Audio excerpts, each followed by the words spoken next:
मोदी सरकार के 3 नए कृषि कानूनों के खिलाफ प्रदर्शन कर रहे किसानों की 26 जनवरी को दिल्ली में जारी ट्रैक्टर रैली के दौरान भारी हंगामा देखने को मिला है।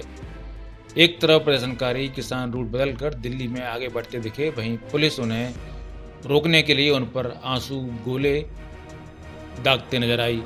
इस बीच आईटीओ के पास एक प्रदर्शनकारी की मौत की खबर भी है। हालांकि इसे लेकर अभी प्रशासन का कोई बयान नहीं आया है।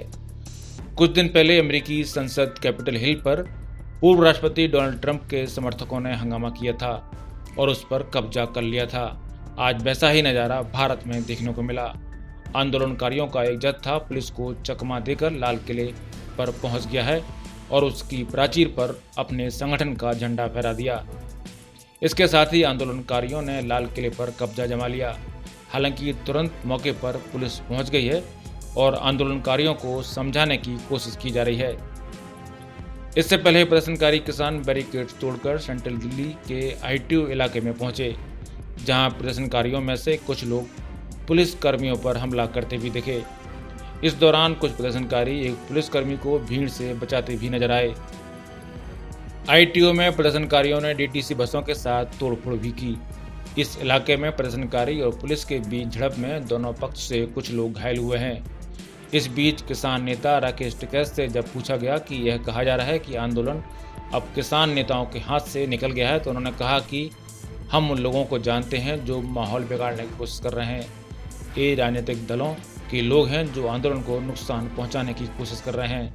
ट्रैक्टर रैली के दौरान नांगलोई में एरिया ब्लॉक करने के लिए पुलिसकर्मी सड़क पर बैठ गए।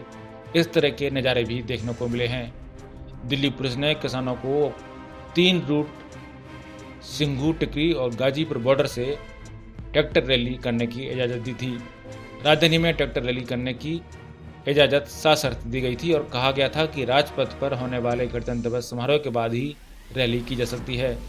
हालांकि बहुत से प्रदर्शनकारी किसानों ने 26 जनवरी को सुबह करीब 8 बजे ही सिंघू, टिकरी और गाजीपुर बॉर्डर से पैदल और ट्रैक्टरों के साथ दिल्ली में अंदर जाने की कोशिश की थी। दिल्ली पुलिस ने रविवार को प्रेस कॉन्फ्रेंस कर बताया था कि उसने किसानों को गणतंत्र दिवस पर ट्रैक्टर रैली की सशर्त इजाजत दी है। इस दौरान स्पेशल सीपी इंटेलिजेंस दीपन पाठक ने कहा था कि हमने भारतीय किसान यूनियन के नेताओं के साथ चर्चा की है। इस बात पर सहमति बनी है कि वे अपना मार्च राजपथ पर होने वाले गणतंत्र दिवस समारोह के बाद करेंगे। परेड के दौरान कोई गड़बड़ी नहीं होना चाहिए, हम उन्हें पर्याप्त सुरक्षा प्रदान करेंगे। इससे पहले किसान नेताओं ने भी कहा था कि ट्रैक्टर रैली पूरी तरह से शांतिपूर्ण होगी। इस रैली की रूपरेखा से संबंधित सिंघू बॉर्डर पर हुई एक प्रेस कॉन्फ्रेंस में स्वराज इंडिया के अध्यक्ष गोविंद यादव ने कहा था कि यह परेड पूरी तरह से शांतिपूर्ण रहेगी और किसी राष्ट्रीय स्मारक पर हमले की कोई कोशिश नहीं होगी। अब यही गोविंद यादव परेड से पल्ला झाड़ते दिख रहे हैं, कह रहे हैं कि मैं इस तरह के आंदोलन का हिस्सा नहीं हो सकता। लाल किले पर झंडा फहराना गलत है।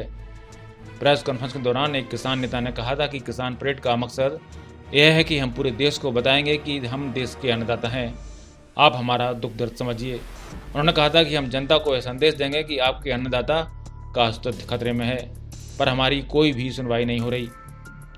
आपको बता दें कि प्रदर्शनकारी किसान संगठन केंद्र सरकार की ओर से लाए गए कृषक उपज व्यापार और वाणिज्य संवर्धन और सुविधा कानून 2020, कृषक सशक्तिकरण और संरक्षण कीमत आश्वासन और कृषि सेवा करार कानून 2020 और आवश्यक वस्तु संशोधन कानून 2020 को वापस लेने और न्यूनतम समर्थन मूल्य पर फसलों की खरीद की कानूनी गारंटी देने की मांग कर रहे हैं। ब्यूरो रिपोर्ट, पत्रिका टीवी।